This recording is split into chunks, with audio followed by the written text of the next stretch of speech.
Good morning, brothers and sisters. I'd like to get into this little text here, talking about where I lay out my views on the partial preterist rather than this full preterist view that seems to be coming up here a lot, at least on my internet, that the resurrection is past. But I'm going to put that here and I'll show you why it can't be past. Okay? Let's see. And let's see. Knowing this first, that there shall come in the last days scoffers walking after their own lusts, and saying, Where is the coming? Where is the promise of his coming? For since our forefathers fell asleep, all things continue as they were from the beginning of creation. So you see, brothers and sisters, this tells you that it was a long time. There's certain things in Matthew 24, Luke 21, Mark 13 that have already occurred, and of course our Lord has said that would occur in the first generation. So you have it saying that that there would be this would be a long time, and so it says the forefathers. So as the forefathers fell asleep. Okay. Let me see what it says. Where's the promise not coming? And then it goes on up here and it says, But the heavens and the earth, which are now by the same word, are kept in store, reserved unto fire against the day of judgment. So this heaven and the earth is kept in store. It's not passed away yet. And I'm going to get into that where it talks about passing away. So the earth passing away, but that hadn't occurred yet, brothers and sisters. Reserved unto fire against the day of judgment and perdition of ungodly men. So this earth is reserved for these ungodly men. But anyway, it goes on to talk about, 1,000 years, But here's how the day of the Lord will come. This is a day, not days. But the day of the Lord will come as a thief in the night, in which the heavens shall pass away with a great noise, and the elements shall melt with a fervent heat. And the earth and also and the works that are therein shall be burned up. So, brother and sister, I don't see a burned up earth. I see a earth that is kept in store.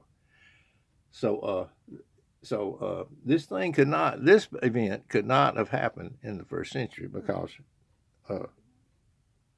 people would be saying, it's a long time. The forefathers even fell asleep, you see.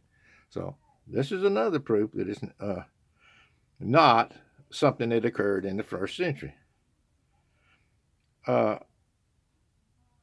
Looking for and hastening unto the coming of the day of God. That is one day, see. That is what Martha called the last day, wherein the heavens being on fire shall be dissolved, and the elements shall melt with fervent heat.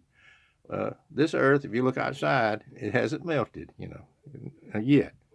Nevertheless, we, according to his promise, Jesus' promise, look for new heavens and a new earth wherein dwelleth righteousness. Not this earth, but a new one. But a new earth, brother and sister. My dad had an old car one time, and we wore it till the wheels fell off. And then he went and got a new car. So this heaven, new heaven and new earth will be a new one, wherein dwelleth righteousness, brothers and sisters. So, brothers and sisters, this cannot be something that happened in the first century.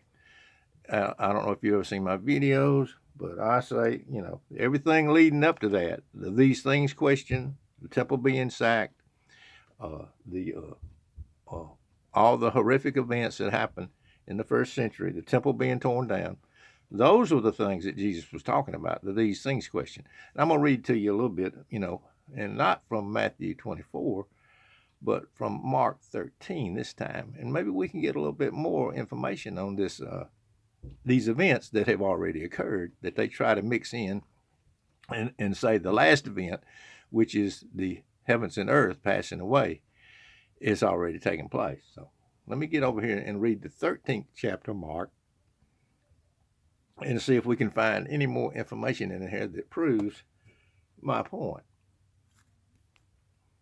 Okay.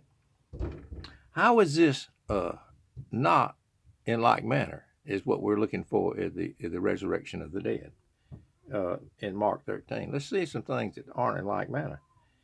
And they shall see the Son of Man coming in the clouds with great glory, with great power and glory. And then shall he send his angels, and shall gather together his elect from the four winds, from the uttermost parts of the earth to the uttermost parts of heaven. Where is the resurrection in that passage, brother and sister? Where's the resurrection? Where is the catching away of the saints? Where is the so shall they ever be with the Lord in that text? I'm just saying, this is not talking about the final day. Now learn the parable of the fig tree. When her branches are yet tender and putteth forth leaves, ye know that summer is nigh. So ye in like manner, when ye shall see these things come to pass, know that it is nigh, even at the door. Where is the thief in the night in that? This is telling you, giving you a ballpark figure. And look at the next verse. Verily I say unto you, this generation shall not pass till all these things be done. That is the these things question, brothers and sisters, that is answered here. Jesus answered the these things question. Okay. Heaven and earth shall pass away, but my word shall not pass away. Stop right here. Shall pass away, future tense. Stop. Now we're talking about a different subject. We're talking about a different subject. But of that day, that's a day, not days. Not the days of vengeance that took place over here on this side, but the day, the last day, the resurrection day. So look, he says, heaven and earth shall pass away, but my word shall not pass away. But of that day and hour knoweth no man, no, not the angels of heaven, neither the Son, but the Father only. See, all this other time, he's giving you a ballpark figure and telling you that these things are going to happen because they wanted to know. But look, brother and sister, it says up here that he's gone into a far country. See, look, the far country. Look, in Matthew, excuse me, let me stop. Okay, right here it says, take heed, watch, pray, for you know not when okay, you don't know when he's coming. And this, it says, for the Son of Man is as a man taking a far journey. See, over here on this other time, they're telling you it's shortly coming to pass. See, these events were shortly to come to pass. The days of vengeance, the great tribulation, those things would happen within their lifetime, within that generation. But over here, he's gone into a far country. For the Son of Man is as a man taking a far journey, who left his house and gave authority to his servants and to every man his work, and commanded the porter to watch. So see, brothers and sisters, now, generation to generation, we watch for his coming. It could be a thief in the night, but it's a far journey. It's not. It's been 2,000 years, so that's a far journey. Back then, they didn't have airplanes. All they had was foot. If you went to a far country, it was a long time before you saw them again. So he's gone into a far country, brother and sister. Watch, therefore, for you know not when the master of the house cometh, at the evening, at midnight, or at the cock crow, or as at the cock crowing, or in the morning, lest coming suddenly he find you sleeping. God wants us to be awake and watching him. From generation to generation, we keep watching for his return. And what I say unto you, I say unto all, watch. Brother and sister, that's the first time. He ventures off away from the talking to his apostles and says, I'm saying this to everybody, all of his people. Watch for his return. Patiently watch. We've been patiently watching, and we pass it on down from generation to generation, this good news about the world to come, say. There is a world to come, say, brothers and sisters. So I hope I've given enough information here. I hope I have. So, brothers and sisters, the general resurrection, the very last day, has not occurred yet, in my view.